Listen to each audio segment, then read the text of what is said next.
Hi there, I am Aman and you're watching PTO classes. So, in this video, we are going to study the most important topic of English grammar, tenses.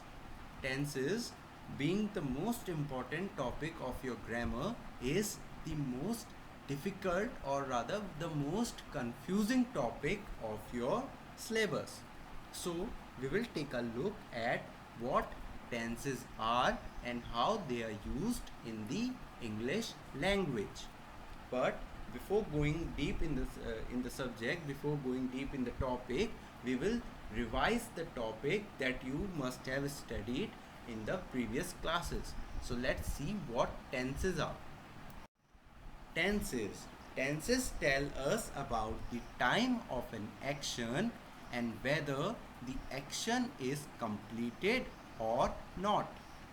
So, tenses, as you can see from the definition, tenses tells us about the time of an action. Here, the word action is very important, and I think you all are aware that any word that denotes some action is called verb. So, in this way, tenses and verbs are directly linked. So, the time of the action taking place, uh, the process that tells us about the time when the action took place is called tenses. So, whether the action is currently happening, whether the action happened before, or whether the action is still in the process, we get to know the time of the action through tenses.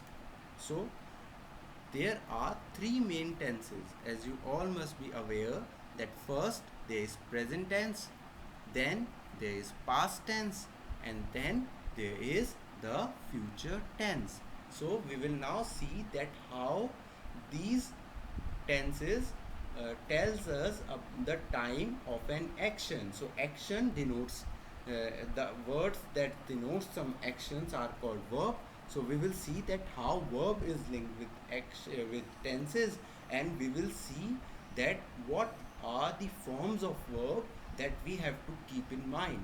For understanding tenses, you must know all the forms of verb. So let's go ahead to the verbs.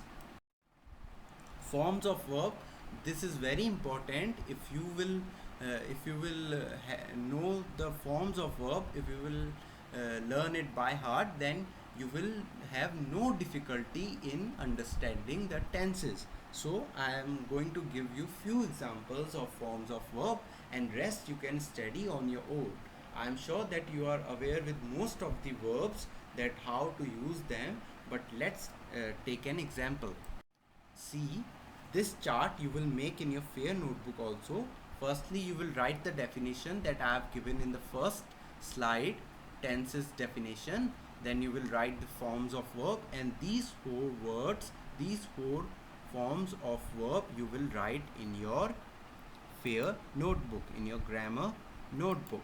So see, the base form, here we have written the base form of the words. First word is right, and its base form is also right. So the first form or the present form of right is right. So in the present form, the verb right is right, and in the second form, for the past tense of right, we use wrote, and the third form, that is the past participle of the verb write, is written. So these three forms you must be knowing of each word, so that you can use them in your language. So first there is the present form, the first form, then there is the second form, the past form, then third, most of you are always confused that third form is the future form. No, future tense is not here in the verbs, in the forms of verb. It is always the past participle, where the third verb is always the past participle form of the verb, and it is here for write is written. Here we have written in the third form of the verb. Now go to the third word, it is speak. and the first form or the present form of speak is speak. And when we come to the second form or the past form of the word, we call it spoke.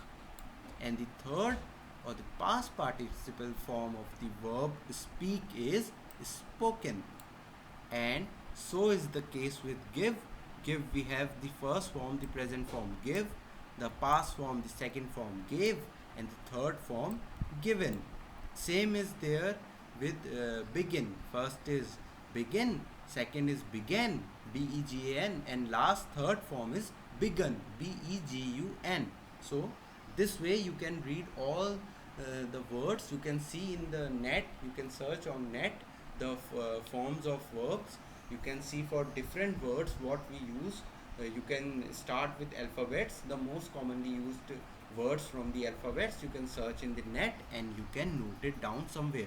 See one example we have of read. See the word read.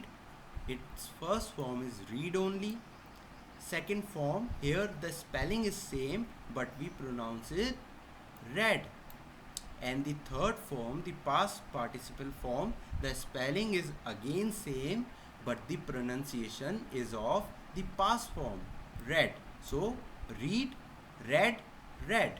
So this way you get to see that how to use the form of verbs. So it is very helpful in understanding tense. If you will know all three forms of the verb for many of the words, then you will have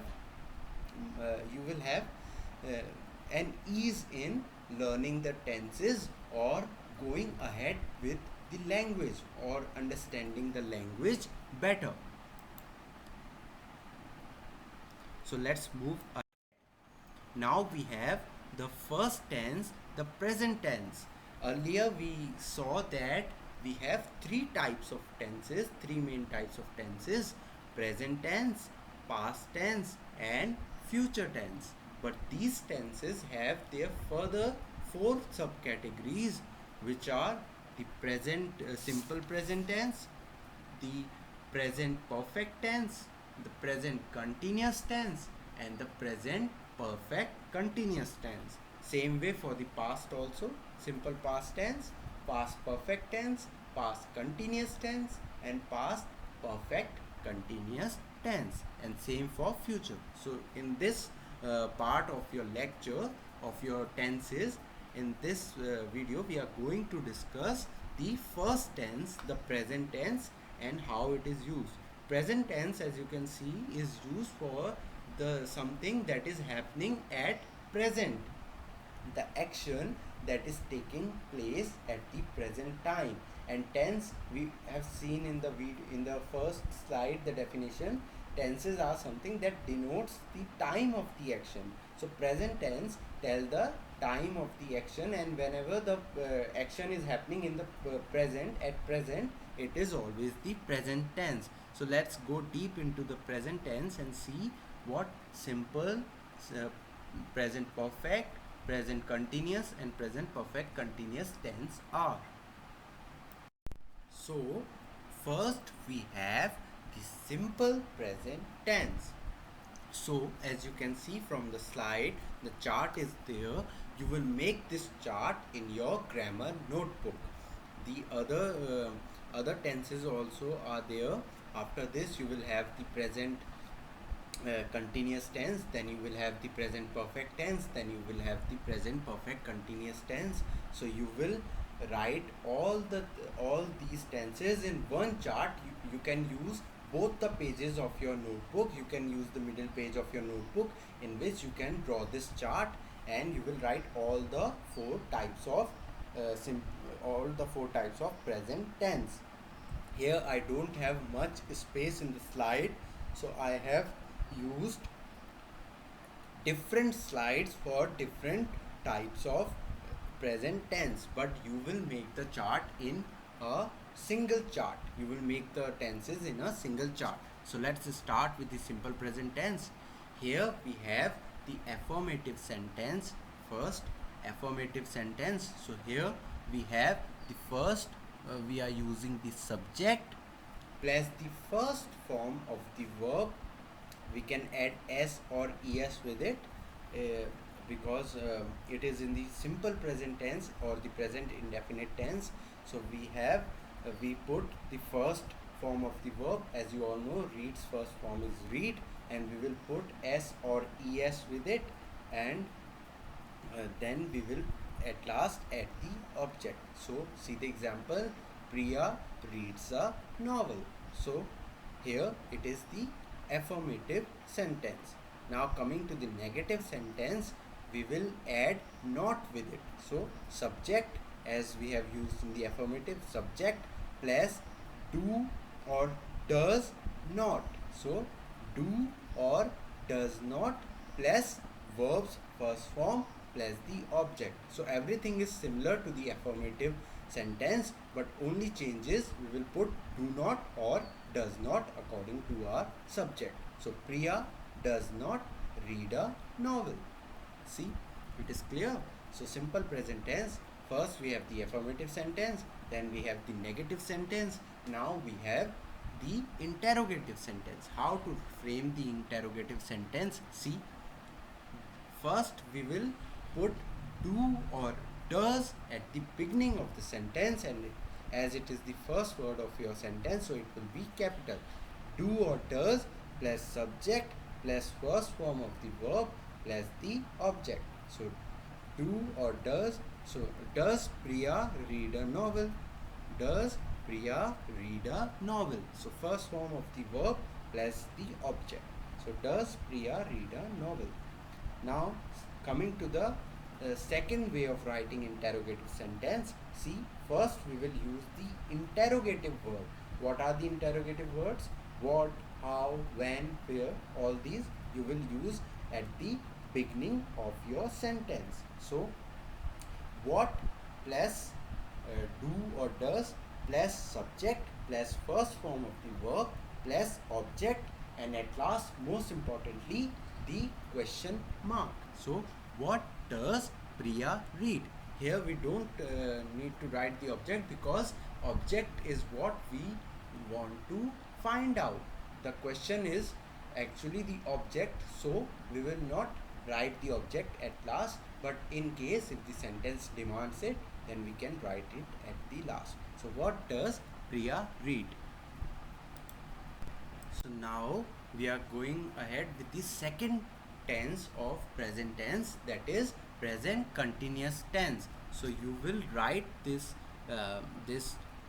type of tense after the first one, that was the simple present tense. So in your chart you will go ahead with the second part. Here we have the second slide, but you will write all these four types in one chart only. You have to draw this chart in your fair notebook. See, the second is present continuous. First you have written the simple present, second you will go with the present continuous, then third you will have the present perfect, then at last you will have the present perfect continuous. So this way you will write, this will be the order of writing the tenses in your fair notebook. You will make the chart in the middle page of your notebook. So let's see what is present continuous tense. Here again we have the affirmative sentence. So we have the subject at the beginning, then plus is mr. So here we use is mr after the subject, then we use the first form of the verb.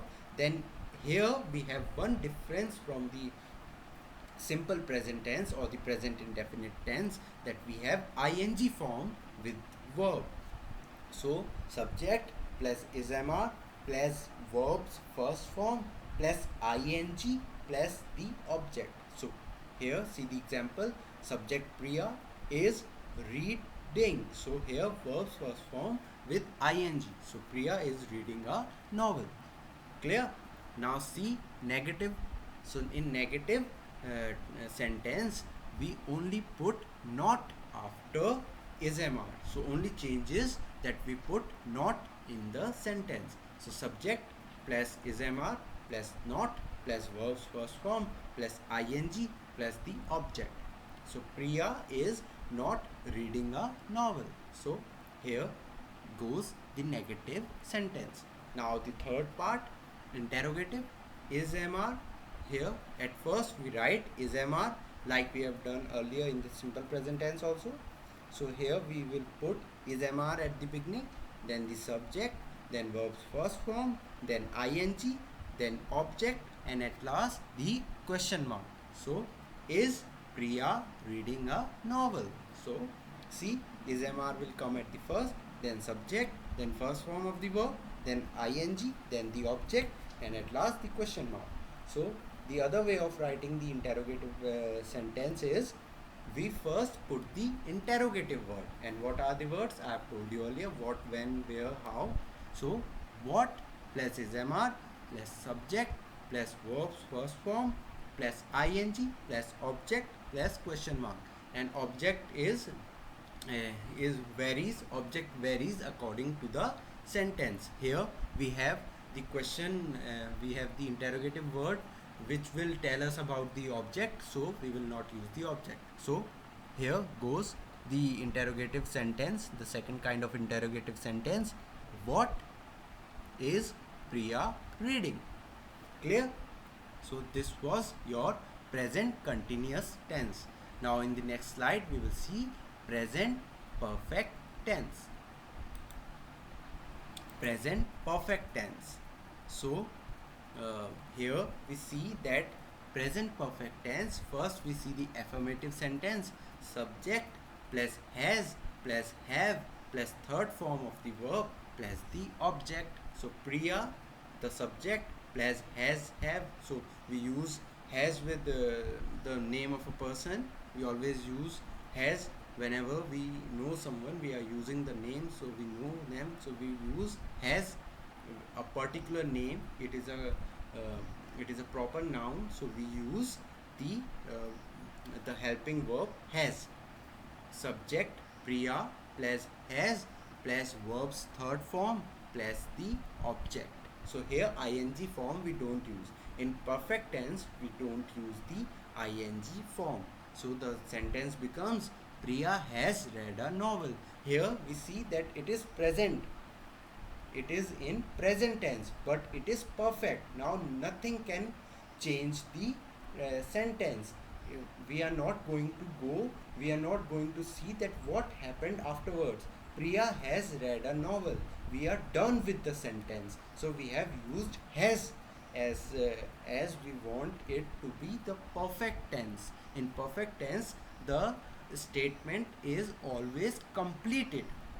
So see, in the negative sense, the subject plus has have plus not, as we have used earlier. So subject plus has have plus not plus the third form of the verb plus object. Priya has not read a novel. So now let's see the third, the interrogative. Again we have the two ways. First we will put has or have, then earlier we have used in continuous tense is MR. Here we will use has have, and it will be in capital because it is the beginning word of the sentence. Has have plus plus subject plus verb's third form plus the object plus the important question mark.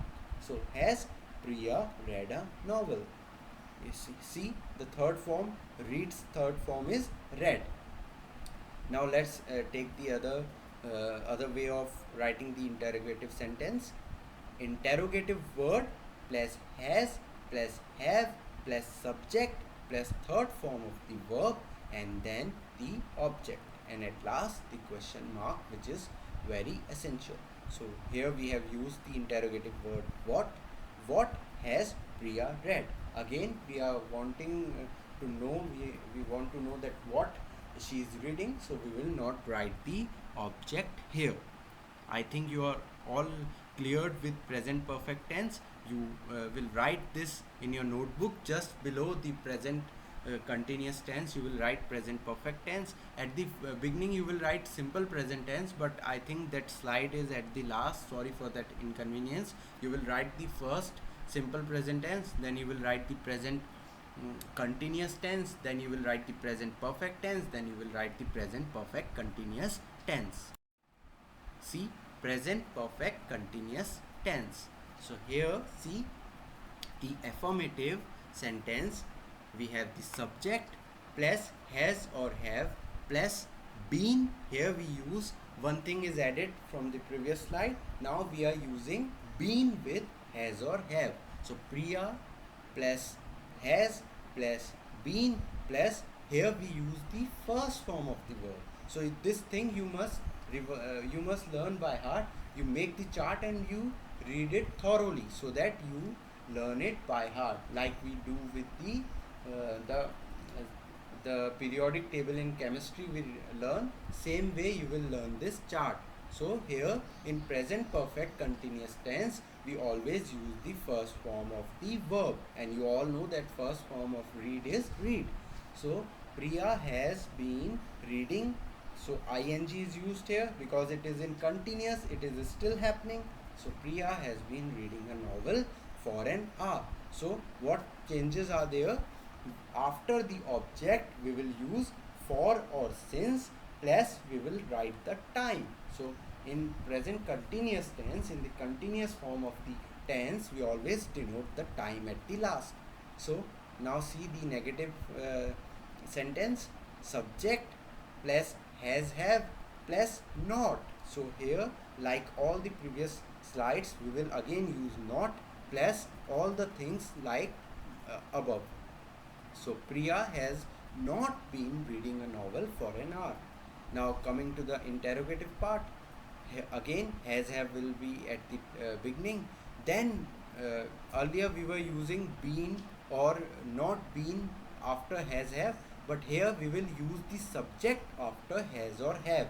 So has, then our subject, then been, then first form of the verb, then the object, then for, since and time. So has Priya been reading a novel for an hour?